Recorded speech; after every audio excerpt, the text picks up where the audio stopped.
Megan Hicks of I Run Far, and we're here in Silverton, Colorado. It's the Monday before the 2017 Hardrock 100 Endurance Run. Race starts on Friday.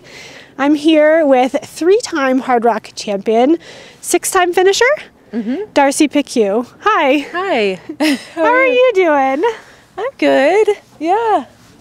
Good. Happy to be here. Happy to be kind of like every time I drive into Silverton, it just feels like coming back home. So it's nice. It's nice to be in town. That was going to be my first question for you is, you come back to this race a lot of times now. What keeps drawing you back to Hardrock?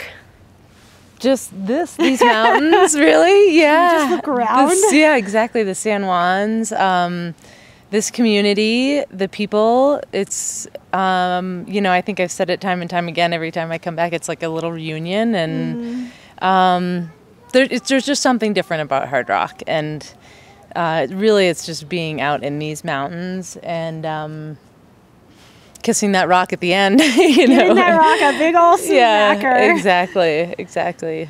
Last year you had a little bit of a different perspective of the race. You were on the veterans wait list and you didn't get off it. I know. It was the first time that there was that there were veterans that didn't get off the wait list. So that was, we made history, but maybe not in the way that we would have liked to. Yeah, so you didn't get in the race. What did you end up doing last year? You know, I really think that everything happens for a reason, and I really felt like, you know, my daughter and I really got to enjoy some of the finer things that Silverton has to offer. Oh, yeah? And we went on like we went on the mining tour and went into the mines, and I took her up to Grand Swamp Pass. She hiked to the top of Grand Swamp Pass. Yep.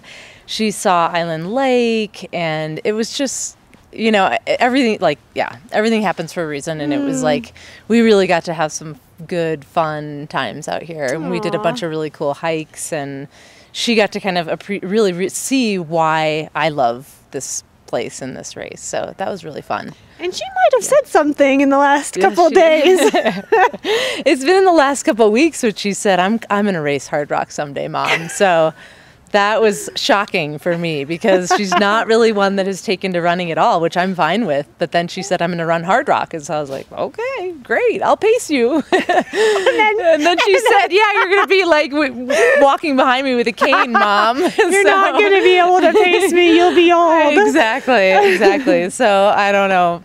Hopefully my dream would be that either she gets to pace me at some point or vice versa. That's hilarious. So, yeah. I love it. Well, you got to keep coming back for a couple more years. So if you have, I know, it's probably a couple years away from pacing for a few miles. At least a couple years, yeah, 2 or 3 years, yeah. So you're a three-time winner of this race. You're a six-time finisher. You've put down some really fast times on this course, and we've also seen you suffer a little bit out there too. But whatever you're doing, whether you're in a good moment or a tougher moment, you always seem so chill. Is that going on the inside too, or is there some internal battling that sometimes is happening?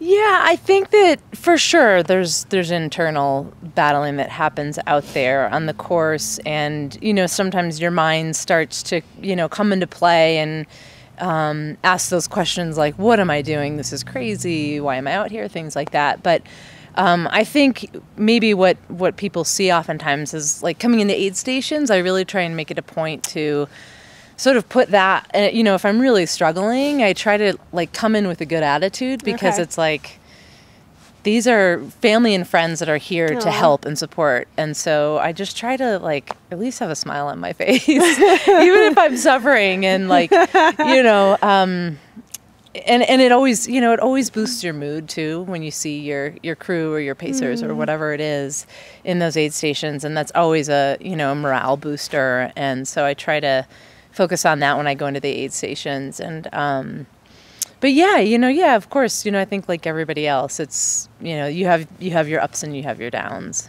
So you've run the course in both directions a number of times now. What do you think about this year's direction?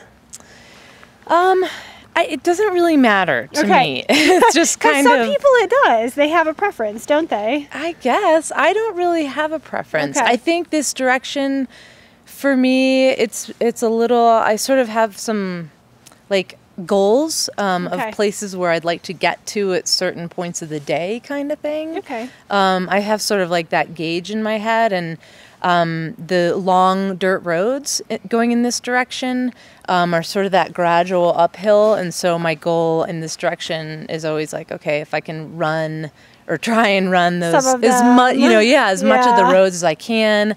I kind of think in that way. Okay. So I feel like I can strategize maybe a little bit better on this direction, but it doesn't. In the end, it doesn't really matter that much. Yeah. Fair enough. Yeah.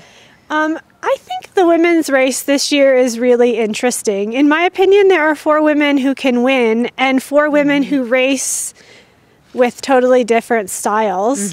What are you thinking about the women's race? I mean, it's hard. I mean, I've obviously raced with Anna here, and then Natalie and Caroline coming over from.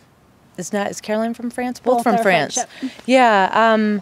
I think I was with each of them, maybe separate times at UTMB. I don't know. I don't know what they're going to do here. Because you know how they kind of move over there, right? It seems like if they go out fast here, I don't know. I don't know what will happen, but I probably won't go out fast. If there's like a group that goes out really hard and really fast, I don't think I'll be in that group. Okay. I just know this course too well, and I know what it can do, and I just try and play it conservatively out of the gate. So I guess that's kind of always been my strategy, is sort of to like be in my comfort zone and stay in my comfort zone and try and maintain that for 100 miles. So, but to be totally fair, that works for you. It's worked. Yeah, it's worked really well. Like, you've had some amazing performances here based upon just running by feel and staying what feels comfortable enough. Yeah, that's my thing. I think that's what I do. Yeah. I don't really have a ton of gears out here. Partly because of the altitude, and I think if you're hiking on the uphills, you just have to hike really strong, and you have to be able to run all the downhills, all the descents, also really solidly. Yeah, and from what I've heard, that's something that you stay strong at all the way through these races, is that as some people slow on the downhills, things start to get sore. Here comes Darcy hammering the downhill. Try to. Yeah.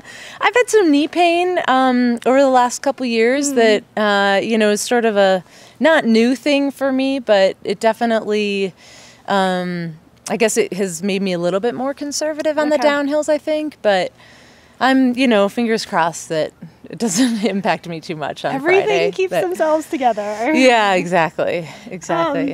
So you say that you come back here in part for the course, the mountains, the community. Do you want something more out of yourself and your performance here?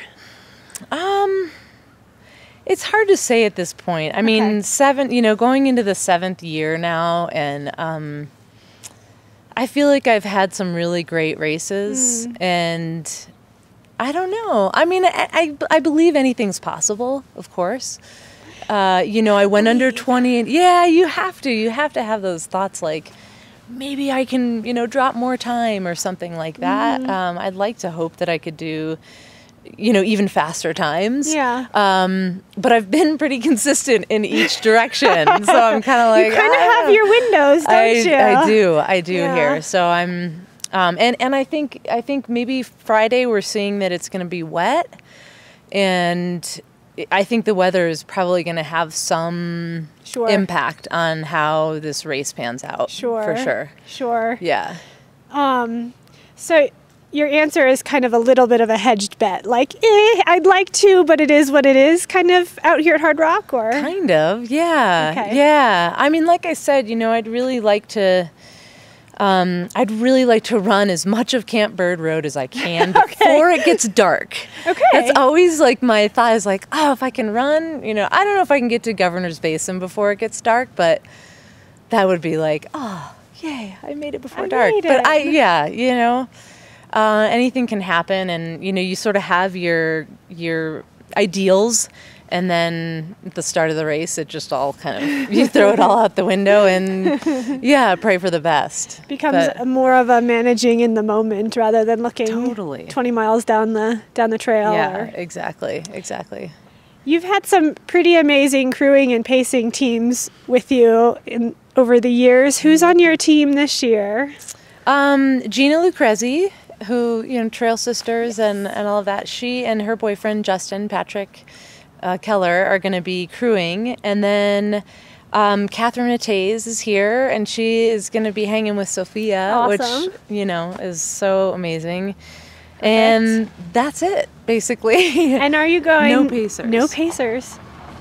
No pacers. Do you have anything to say about that?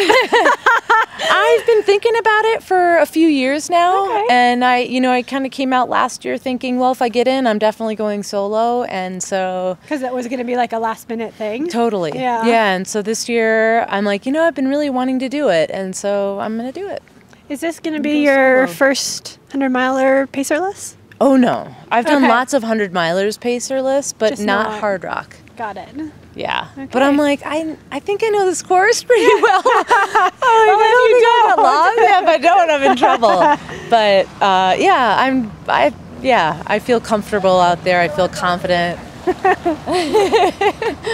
Smart Wool Van. Smart Wool drop in. Alex Pashley got in. Alex is going to have an adventure. He's going to have an adventure out there. It'll be good. Yeah. All right. Well, Darcy, best of luck to you. Thanks so much. And we look forward to watching you make the loop from Silverton to Silverton yet again. Thank you. Good luck. Yay. Thanks.